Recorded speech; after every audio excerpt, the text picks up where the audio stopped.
Assalamualaikum warahmatullahi wabarakatuh.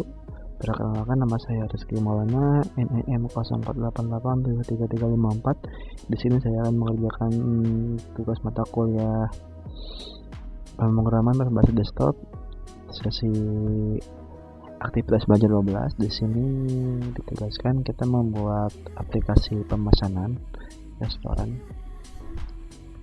Dalam soal ini saya sudah membaca juga dan melakukan latihan juga. Izin mengerjakan, langsung saja.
Baik, sekarang saya akan menjelaskan implementasi aplikasi restoran yang sederhana ini menggunakan Java yang mencakup penggunaan tipe data, variabel array, struktur keputusan, dan struktur perulangan sesuai dengan indikator pembelajaran yang diminta.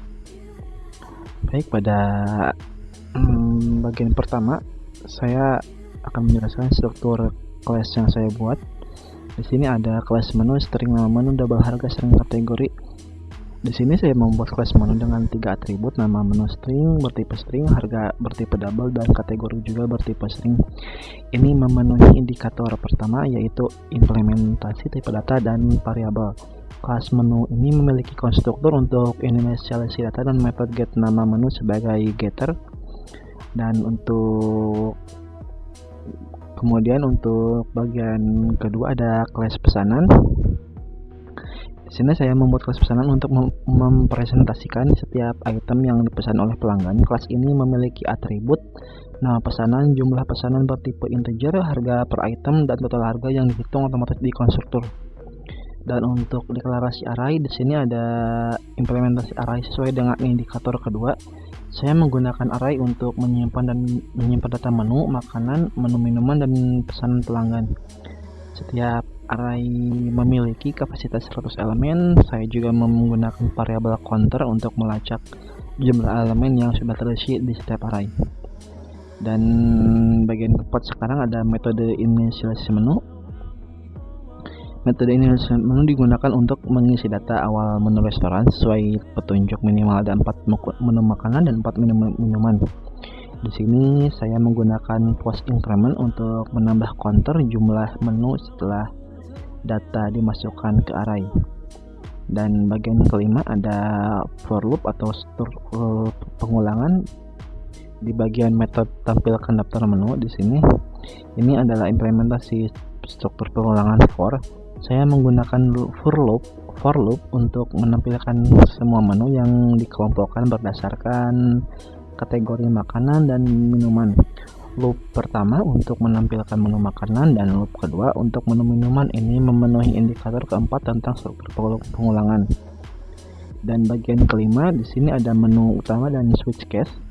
Di sini ada method main dan dengan switch. Di menu utama aplikasi yang menggunakan struktur kebutuhan switch case, di perulangan while program akan terus berjalan selama variabel running bernilai true. Switch case digunakan untuk menangani pilihan menu, pilihan satu untuk pesanan pelanggan, pilihan kedua untuk manajemen menu pemilik, dan pilihan ketiga untuk keluar. Jika input tidak valid, akan masuk ke case default. Ini memenuhi indikator ketiga tentang struktur keputusan. Dan sekarang ada bagian proses pemesanan dan while loop metode menu pelanggan. Seperti yang terlihat di terminal, pelanggan dapat memesan beberapa item. Di sini saya memesan bakso 10 porsi dan sate ayam 20 porsi. Setelah selesai, saya ketik selesai.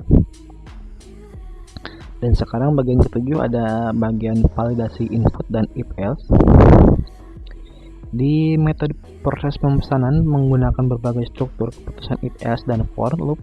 Pertama, program memvalidasi input dengan beberapa kondisi, apakah input kosong, apakah format valid, dan apakah jumlah pesanan valid. Kemudian program mencari menu array, makanan dan minuman menggunakan for loop. Jika menu ditemukan, metode akan return objek pesanan baru. Ini adalah contoh nested decision dan penggunaan string manipulation. Dan bagian 8 ada perhitungan total dan diskon. Di sini ada bagian cetak struk perhitungan total. Di metode cetak struk, pertama-tama saya menghitung total harga menggunakan for loop. Kemudian ada struktur keputusan if untuk penawaran khusus. Jika total lebih dari 50.000, pelanggan berhak mendapat satu minuman gratis. Di sini saya menggunakan while loop dengan nested if untuk validasi input minuman gratis. Program akan terus meminta input sampai pelanggan memilih minuman yang valid. Dan sekarang bagian perhitungan diskon. Seperti yang terlihat di terminal, karena total 820.000 melebihi 100.000, maka mendapatkan diskon sebesar 10% atau sebesar 82.000. Total juga melebihi 50.000 sehingga dapat memilih es teh manis gratis. Setelah itu ditambah pajak 10% dan biaya pelayanan. Total pembayaran akhir adalah Rp800.031.800. Dan sekarang bagian menu pemilik atau nested if. Menu pemilik restoran juga menggunakan kombinasi while loop dan switch case. Program akan terus menampilkan menu sampai pemilik memilih kembali menu utama. Switch case menangani 5 poin berbeda dengan untuk manajemen menu restoran. Dan sekarang ada metode tambah menu baru. Di terminal saya mendemonstrasikan penambahan menu baru, yaitu namanya nasi kuning dengan harganya Rp10.000 dalam kategori makanan. Dan program berhasil menambahkan menu tersebut ke dalam array. Dan sekarang bagian do while loop dan konfirmasi metode ubah harga menu. Di sini ada implementasi do while loop untuk konfirmasi. Program akan terus meminta konfirmasi sampai user memasukkan ya atau tidak. Do while digunakan karena kita ingin memastikan input dijalankan minimal 1 kali. Setelah konfirmasi ya, program menggunakan if else untuk mengupdate harga array yang sesuai. Ini memenuhi indikator keempat tentang struktur perulangan do while. Dan sekarang bagian metode hapus menu. Di metode hapus menu juga menggunakan do while untuk konfirmasi. Yang menarik di sini adalah cara menghapus elemen dari array. Di sini saya tidak benar-benar menghapus, tapi menggeser semua elemen setelah indeks yang dihapus atau satu posisi ke kiri menggunakan for loop. Kemudian mengurangi counter jumlah menu. Ini adalah teknik manipulasi array yang efisien. Yang efisiennya benar. Dan sedikit rangkuman implementasi dari terkait penjelasan saya ini. Dari semua indikator pembelajaran yang saya lakukan, di sini ada indikator pertama, tipe data, variable class, dan objek metode. Di pertama, class menu dengan atribut string dan double, dan class pesanan dengan berbagai tipe data dan metode-metode seperti tampilkan data menu, proses pesanan, dan cerita struk.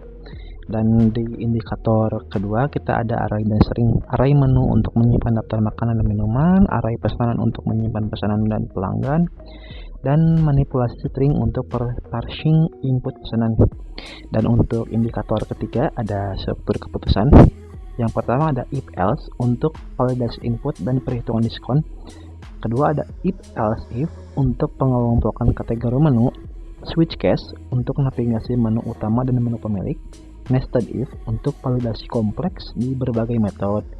Dan terakhir indikator keempat, struktur pengulangan. Yang pertama ada for loop. For loop di sini untuk menampilkan daftar menu dan mengikuti total dan menghitung total. Dan kedua ada while loop. While loop adalah untuk input, pesanan, dan validasi. Dan ketiga ada do while loop untuk konfirmasi, perubahan, dan penghapusan. Dan terakhir kombinasi berbagai loop untuk fungsi-fungsi kompleks. Sekian dan demikian penjelasan dari saya mengenai implementasi tugas praktik 2 aplikasi restoran sederhana. Semua indikator pembelajaran telah terpenuhi dalam kode ini, mulai dari penggunaan tipe data dan variabel, implementasi array dan string, struktur keputusan if else dan switch case, sehingga struktur pengulangan for while dan do while. Dan program ini juga sudah diuji dan berjalan dengan baik seperti yang ditunjukkan di terminal. Terima kasih atas perhatiannya. Semoga penjelasan ini bermanfaat. Wassalamualaikum warahmatullahi wabarakatuh.